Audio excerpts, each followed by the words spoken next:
Hey guys, welcome to another video. This will be a little bit different video than you might be used to from me. This is totally unscripted, fairly unprepared, whatever is going to happen and however long this is going to take, that's how long it's going to take video. I am preparing for the Ryzen 3000 launch. It'll be launched this Sunday, and well, I plan on getting it on Monday and then immediately building my new PC and doing all the benchmarks. But for preparing for those benchmarks, I thought it would be nice to rerun the benchmarks I did 2.5 years ago for the original Ryzen 1700. Since then, my system has changed a little bit. I went from 32 gigabytes of 2933 megahertz memory to 4 sticks of 2666. So memory speed has actually gone down a little bit, but the amount has increased. But well, I've already seen the benchmarks, of course, but you'll probably see that with the gaming benchmarks. But well, yeah, let's just walk through all the benchmarks and all the slides like, well, we did in the previous Road to Ryzen. And, well, I hope to be well prepared for the RoadtoRyzen3000. And my benchmarking ethics are a little bit different than from the other YouTubers, because all the software I'm using is from the 2017 period. I'm using all those downloads to compare if what you did then, or how programs worked at that moment, are any faster now without updating the programs. So keep that in mind. There have been program optimizations, but they will not be included in this benchmark. This benchmark is purely how the NVIDIA drivers, the AMD drivers, and Windows itself has improved since, well, originally testing. Okay, I'll be looking over there a lot because that's where my screen is and that's where my data is. So let's skip this first slide. So quick overview: Ryzen 1700X price for the CPU alone was 438 euros at that point. That was right when it came out. I'm still using the AX370 Gaming 5 from Gigabyte. I have retested everything with my 4 GHz overclock. I changed the memory, as I mentioned, and there's a new SSD in there. Instead of a testing SSD I had while I was testing this, there is now a 970 Pro, no, not a 970 Evo Plus 1 terabyte in there. Cooler is still the same, and well, my old system, of course, didn't change either. An important note, I guess, is we're testing with build 1903 from Windows. That has been said, it has the schedule improvements, but you also need to have the new AMD chipset drivers to enable those, and those aren't out yet. So in theory, those improvements are not included in the benchmarks you're going to see. Yeah, so running 4 GHz, as I said. Yeah, here I'm saying again that I'm running the software as it was in 2017. I'm not running updated versions, except for stuff that is impossible not to update, that basically just runs from an online binary. So, yeah. So, let's start with CPU benchmarks. Everything was done on a freshly installed system with only drivers installed and 7-zip, I think, nothing else. First up is Cinebench. And, well, the red lines on the right side are for the current 2019-07 tests.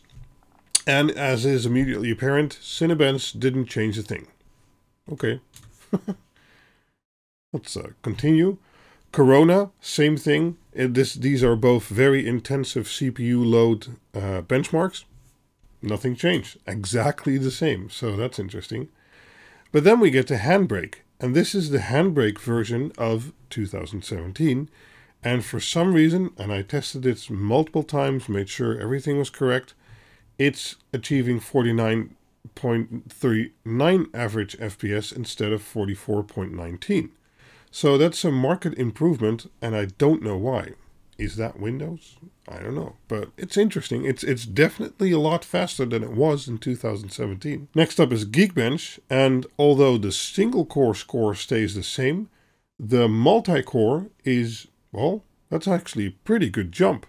So I'm starting to suspect that the Windows scheduler already has some enhancements which maybe work without the AMD driver, because this kind of performance improvement I can't really explain otherwise. So yeah. Moving on, we have user benchmark, and this one forced me to run the new version, and the score is actually a little bit down, and I suspect that that is because I'm running the lower 2666 memory frequency, which also lowers the speed of the Infinity Fabric, and especially on graphical tests, and we'll see that later, that has some impact. Okay, CPU-Z dropped off a little bit too. This one is also interesting. Super Pi Mod is actually, well, it actually had a pretty good performance gain. Again, I tested multiple times, reboots, you name it, but it stayed the same, always around that 10 seconds.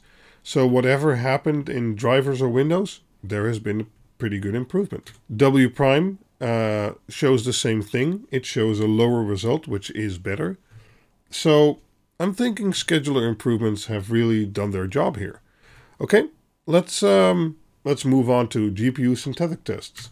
And I'm running through this pretty quickly because there isn't that much here to analyze. I just want to have this data before I change the processor and motherboard, and then see what the difference is in single core performance and in multi-core performance. And it's also interesting because, well, actually this 3D Mark Vantage chart shows that very well.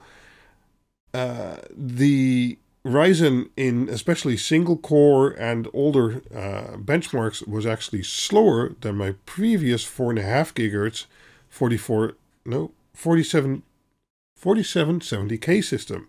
I'm not doing a reshoot. This is it. Deal with it. Yeah. Okay, continuing. Here we see, as during the Vantage also, a little drop off in performance, and I again suspect that is because of the lower memory frequency.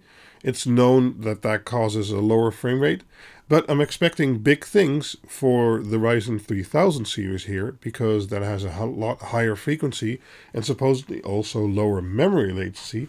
So we should see a big bump there, even though we're using the same video card. And I hope, well, I pray that it can actually beat the Intel from so many years ago in frame rate benchmarks. Okay, here you see that physics actually improved a little bit, but graphics came down a little bit because of the memory, and the physics probably is higher because of, again, better scheduling and drivers and stuff like that. So combined it comes out higher, but your FPS is lower, so that's the problem with synthetic tests. You have to know how to interpret them. So Firestrike Extreme shows, well, very little deviation because it's a lot heavier test, and then these lower memory speeds don't show up that quickly. And then I think we have Ultra. Yep, Ultra actually showed a little bit of improvement in physics, but combined it's basically the same. And then we have TimeSpy. And TimeSpy again, physics improved, graphics stayed the same. And I also included some VR mark. Frame rate went down, everything went down, but that's again because of the memory speed. Then I have a different benchmark because this was all 3D marks. This is Heaven, and Heaven, well, not much has changed in 2.5 years of drivers and optimizations and stuff like that, so okay. Average frame rate, a little bit lower because of the memory probably, but pretty close. Okay, let's move on to games. I don't have a lot of games in here because, well, this already took me a whole day of testing. And although gaming performance is interesting, I am not going to get a new GPU with this upgrade because I want to see if I can squeeze more out of this GPU that I have. It's a GTX 1080. Yeah, Quake, again, memory frequency shows a little bit lower FPS, but I think we'll manage with 684 FPS. Although I tried running the Quake 2 RTX version on my 1080. Well, it worked. That's everything that it did. It worked. Ashes of the Singularity is more of a benchmark than a game, but for some reason, using the GPU focus test, and this might be chipset related or driver Windows optimizations or NVIDIA optimizations, but this jumped from 57.2 FPS all the way to 83.10 FPS. That's insane. I have no clue why this is. I retested, actually reinstalled everything, still did the same thing. Look back at my notes from 2017. All the settings are the same. No clue. It's just this much faster, which is good because if you have owned a Ryzen in all that time, you've been steadily getting improvements and things have been getting faster for you. And this also bodes well for the new Ryzen, because if these are indeed threaded optimizations and stuff like that, that's good. People are optimizing for it. Nice. Of course, Ashes is a game I installed from Steam, so I can't install the old version of this. So this could be game performance optimization related. I don't know. Moving on, we have Civilization, and here we see the same thing. If we take a look at how many milliseconds a frame takes to process, for the graphics test, we see a drastic lowering, and we see it in DirectX 11 and also in DirectX 12. So again, optimizations somewhere, but they're really paying off. And then, well, this is the AI test, so it focuses more on the CPU than the GPU. And well, I guess this proves where the optimizations are coming from. These aren't so much graphical optimizations, but somehow, well, calculations became 3 times as fast. I don't know, but I'm as surprised as you about these results, and that's why I think this is an interesting test, taking the binaries from 2017 and not using all kinds of new programs. But yeah, interesting. I wonder what the Ryzen, I guess it's called the Ryzen 9 3900X now, will make of it. I hope it's going to be even, well, maybe twice as fast even. So, okay, then we have some other benchmarks. Memory throughput. Well, memory throughput stayed about the same except for very large bytes. There you see I took a little bit of a hit because of the memory frequency. Other than that, it's looking pretty good. Latency seems, well, maybe a little bit lower, but it's about the same. Well, I actually had a separate latency test. Latency seems a little bit the same, maybe a little bit lower, but almost the same. Okay. Oh, yeah, I've included some Vegas tests, and I've added some new benchmarks here. I did my benchmark in 2017 with the Vegas version of 2017, but because I use this software a lot, I wanted to see and test what the performance would be with the same project file running it with the newest Vegas Pro 16 version. So in Vegas Pro 14 build 201, that's what I used in 2017, we see that with the current version of Windows and the drivers installed, we actually get a pretty nice performance boost without using the GPU, but also with using the GPU, it shaves off about 1.5 minutes. So again, I'm thinking scheduler driver improvements here, which have improved your Ryzen over time.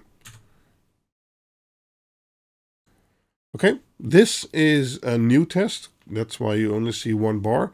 With the same project file as in the other test, but now using Vegas Pro build 16 build 424. Without GPU, let's go back a little bit.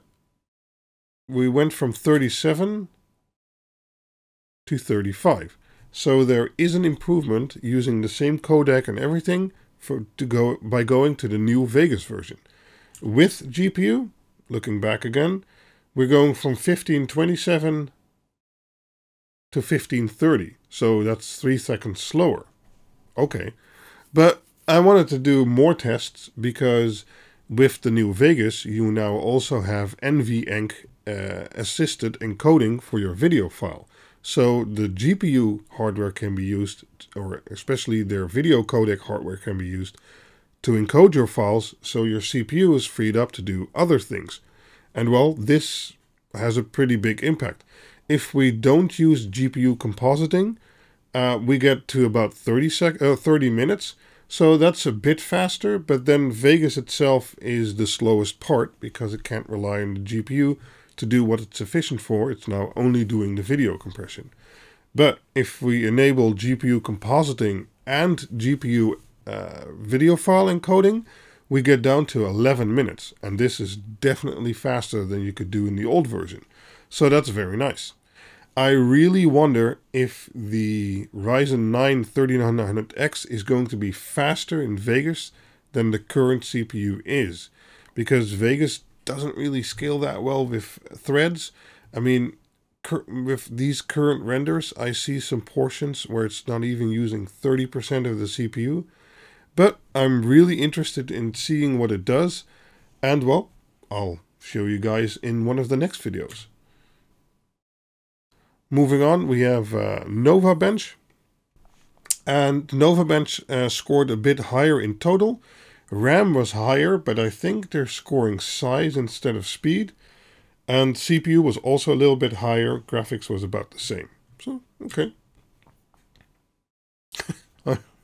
This is a fun one. Passmark, the rating was actually a bit lower. CPU was higher, but 2D graphics took a big hit. And I'm not sure if that's because of memory speed for the CPU or that the GPU drivers have a change in them making this slower. Or maybe the 1903 version of Windows. I don't know. It's gone down a lot though. 3D graphics has gone down a little bit, which I would expect because of the memory. And memory scores higher. I don't know how these things work. Disk is, yeah, that number isn't wrong. I think the new NVMe SSD, before I think I tested with an 840 Pro, which is a okay SATA SSD, and this is a 970 Evo plus 1 terabyte. So this number is actually pretty correct because it's, especially sequentially, it's that much faster. So yeah, that's pretty cool. Okay, PC Mark 8 actually scored this slightly slower memory, but newer Windows, etc., newer drivers actually a bit higher, so general performance has gone up. It's nice. And power usage? Well, power usage stays mostly the same. So, yeah. I forgot to include my slides about doing an Atto bench and doing a Anvil benchmark for storage, because I want to see versus with the current Ryzen chipset, the X370 chipset, moving to an X570 chipset with the same SSD, if that's going to bring a large storage improvement or that it's already functioning at the maximum speed. That's interesting because of, well, what is going to happen, but also this X370 board and the Ryzen 1700X are going to be moved from my desktop to my server, and then my desktop is getting a new X570 board with a Ryzen 9 3900X. So I hope the storage performance is going to be good, because that new server is going to be fully equipped with SSDs, 40 terabyte of storage, 10 gigabit networking, etc. So if there is a really big improvement in the X570 chipset with regards to SSDs or throughput, well, that kind of suck. So, well, that would be good, but then I'd want to upgrade again, and, well, I shouldn't. I should just use my 2-year-old board, run that for another 2-3 years, and then move over my desktop hardware to my server again, and just keep on doing that, so everything gets upgraded and used for the longest time possible. Well, that's the plan at least. So I'll include the shots and slides I make after this for the Anvil and the NovaBench. For the Anvil and the Atto bench. This SSD is insane, performed very well, very high scores, as we also saw in the other benchmark. And yeah, I really can't wait for the CPUs and the motherboards to come out. As I said before, I'm planning on going with a Asus, what is it? Well, the Asus Hero board. The Formula? I think it's a Formula. I don't know. But the Asus Hero board, it's a bit of a high tier board, but it has all the features I like. It has a very good VRM, as confirmed by Billzord recently. It has a nice sound chip. Yes, I use onboard sound. It has 2.5 gigs LAN on board, and I want to test with that, but I'm going to put a 10 gig card in there anyway. But yeah, I think it'll be a stable base for the next 4 or 5 years. Because, as I said, everything is going to move to my server at some point. So I'd rather buy something a bit more decent right now, kind of in the middle, maybe top middle, than cheap out and then not like the hardware, or it dies quicker than another model would have. Okay, well, this is really what I wanted to do in this video. 21 minutes. Well, I hope you guys like hearing me talk. If you have any questions or discussion points on the new Ryzen 3000s, let me know down in the comments below. I'm always up for a good discussion, and if there's a benchmark you really want me to run on the current setup and then try again with the Ryzen 3900X, make sure to write that down in the comments and I'll see what I can do. I still have some time to prepare for that, so yeah, don't just ask me, and if it's an elaborate game or something I don't have, or it's really hard to run, I'm not sure I'll be able to do it. But if it is something I can just download and run, and it, like Corona or Cinebench or whatever. Oh, I have Cinebench 20 scores which aren't in the slides yet. There we go. Well, nothing to be said here because these are the only scores for Cinebench 20 I have. But at least we can now compare them when we replace the CPU. And from guesstimating, with the higher frequency and the more cores and better scheduling and stuff like that, I'm hoping somehow, I'm going to get about double my score. Because this is a 1700X, not a 2700X. So IPC improvements will be pretty substantial. And they have more cores and like a certain percent more frequency. If we calculate all of that, overclocked and everything, might get close to double the score. So that'd be really nice. So video schedule wise, I will do a build video. Then after that, I will do a benchmark video, kind of like this one, to show what has changed. And then I'll spend time overclocking the system because, well, I don't have these things a week in advance. I need to learn how they work. I need to figure out the best settings and the best memory timings and all kinds of stuff with a new chipset. So that's going to take a while, but then I'll update again with a video like this. I know they're long, but if you're interested in it, I hope you like it. To see what the difference is between a stock system and an overclocked system. And before, I also did all the benchmarks with stock memory settings and overclocked memory settings. I won't do stock now. Stock will be with XMP. And then overclocked will be overclocked CPU and overclocked memory, but then manually. So yeah, as I said, let me know down in the comments what you would like to see and include in these benchmarks. And I hope you join me along for this, this journey. And to answer the question, will the new Ryzen 3900X overclocked finally be faster than some things that the 4770K was all that many years ago? Let's hope so. Especially in gaming performance, I think we should see a good uptick, which would be nice because then I could postpone upgrading my GPU soon, because those super GPUs, I kind of want one. The if the 2080 Super comes out, that's really a nice card and would be a nice upgrade. But I'm trying to hold out until next year, because then they'll probably have 7nm parts and we'll see a bigger jump. Although you never know with NVIDIA. Yeah, I'm just rambling now. So thank you for watching, and hopefully you'll follow along, and see you guys in the next video. Bye-bye.